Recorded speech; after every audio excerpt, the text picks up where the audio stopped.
Hello everybody, welcome to the Decks of the Weekend.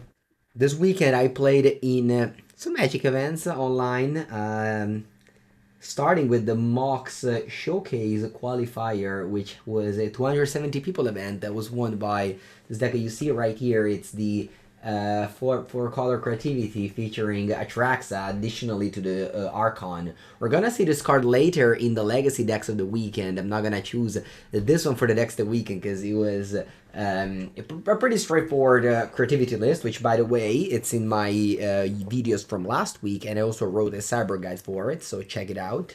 But yeah, the second place finisher is also a very sweet deck, which is a Death and Taxes, which also I have sort of played in last week decks of the weekend, but different list slightly because this one does play Leonian Arbiter plus Ghost Quarter, but you know, very interesting that Death and Taxes can come up this high. Another deck, also just a nice surprise was seeing Frogmite in the top four of this 9 round event that I played in as well. I finished 6-3 with Blue Moon. I can call it was Blue Murktide, but I didn't play any channeler. I played main deck Moon.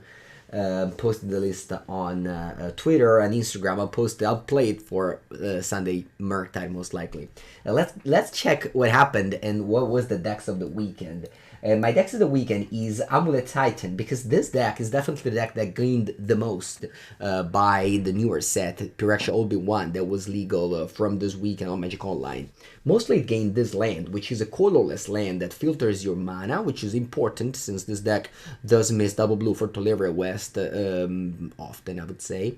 And most importantly, copies Amulet. So this is a land that you can copy the Amulet of Vigor with. And the more amulet you have, the bigger you can go off with this deck, since with one amulet, you can just play Titan, give it haste with Boris Garrison plus Slayer Stronghold, and get something else minor. But with two, you can literally go off. I've played this deck a couple of times on my channel, so if you don't know how it works, you can find it there. But this deck definitely gains a lot with this. This list finished first in the Swiss of that event. Actually lost to this person playing Murktide, which is not a bad matchup, especially in my list with Blood Moon. But yeah, things happen here and there, and it was definitely an impressive performance by Victor Carvalho, who finished. I believe he lost in the top eight, but still the only Amulet player in that top eight of that very major event. Remember, now every weekend on Magic Online you can find 4 challenges, so 4 events of roughly 7 rounds. Maybe some of them are 8 rounds of Swiss, and one major event. The next one will be a PTQ, a PPTQ. The last one was a Mox Showcase challenge, so stuff like that. But yeah, this was my decks of the weekend for Modern. Let's go on to Legacy. I also played a Legacy challenge. I played my trusty Mono Blue 8 cast deck, a deck that I also posted on Twitter. I've played plenty for my channel. So if you are, you know, I love this deck, and I basically had like 1 minute to decide my deck choice because I was playing a paper vintage event on Sunday. I got home at like 4:55 basically, and I was like, oh, I want to play Legacy Challenge, and just this one was the deck that I had opened, so I submitted, and it was fine. I went 23rd, you know, close to the top eight. I lost the last two, so didn't get there.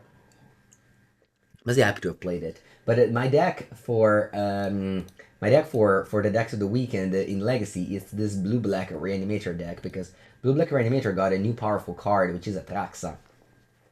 If you've seen my Legacy video of last week, I have played against blue black Reanimator a couple of times, and Atraxa, what it does is basically just card advantage when it comes into play, similar to Archon of Cruelty and Razorbrand. But this one, you can pitch it to both Force of Will and Grief. So you have that bonus. And that is not something to like. Also, you just reanimate this, and with reanimate, you lose 7 life. And if you're low on life, sometimes Razorbrand doesn't get you there because you can't draw. It is super weird to me to see a Reanimator deck with one Razorbrand. You know, like so often when I play, even it happened even in my Legacy Challenge. I played against Reanimator. They reanimated Archon of Cruelty, and I just went Otawara like the turn after taking an attack. That would have never happened with Grizzly Brown. Probably not even with Atraxa, because of course this card draws a lot. What I mean with draws a lot, I mean it draws a card for every type, and notably this deck you play a lot of enchantment in Animate Dead and Dance of the Dead. You don't play Exhume because you want to get other type of sorceries like Reanimate or Thoughtseize or Killful Study. So you know it's definitely a new take on the Reanimator list. Of course, you have Show and Tell in the sideboard because it's very good with it. I mean, it's very good Show and Tell with your large creatures regardless, and this dodges the uh, Graveyard Hate. So this is a sweet list. Oh, you're playing Shriekmo. Wow. I did not expect that. But yeah, this is a sweet list. There's also another interesting deck by a very good Italian player, Angelo Cadei, who was playing Minor Misstep in Grixis Delver. But I chose this one as Atraxa is definitely a card. It was like, ooh, Atraxa, and it's most expensive card of the set. Minor Misstep is just an uncommon. That would probably be more exciting in the long run for the format legacy. Even modern. I played one or two Minor Misstep in my modern deck, but sorry, I'm a rough the throat. But yeah, for the last format, usually I choose Pauper, but this weekend in Pauper, I don't know. I saw the top 8 lists. Nothing really stood up. Notably, I saw zero Mono Red in the two top 8s and zero Orzhov Ephemerate. Mostly because Orzhov Ephemerate is a good matchup against Mono Red. So with Mono Red being less good position in the metagame, yeah, again, the Pauper metagame's, to my opinion, is so healthy. It just changes every weekend. You have a 5 or 6 decks on top there, very diverse top 8s. I keep on repeating that I like the meta game. Personally, I'll still play Doors of Ephemerate. Actually, I have Ors of Ephemerate video today, so a few hours after this video, we'll have a Ors of Ephemerate up on the channel. So yeah, that's my deck right now. I like that deck a lot. Let's go over to Pioneer. I played a Pioneer video last week with Mono White, Elish Norn and such. But this deck is wild. I actually played against something similar when I was playing my league. This one plays the combo that we see in Modern, which is Colossal Hammer plus Sigarda's Aid. But you have so many new cards in this deck. First, you have Kemba, Ka Enduring. This is a 2-mana 2/2 that whenever this or another cat enters the battlefield, you can equip. So this is a way, additionally to Sigarda's Aid, to equip your hammer. So it's like the Priestly Paladin of Pioneer. And then you have Skarlev, which is the giver of runes of Pioneer, giving protection to your creature and can't be blocked. And then you equip it, and then you attack, and then you win. Woo! You have Open the Armory, which is your what's it called?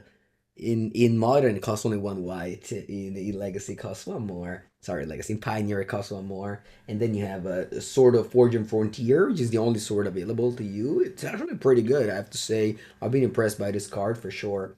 And then you have the Maul, which is the Maul and the Shadow Spear are the way to get through. And then you have Brimaz. What's missing over modern, of course, are the lands, because you play 21 planes. That doesn't sound exciting at all.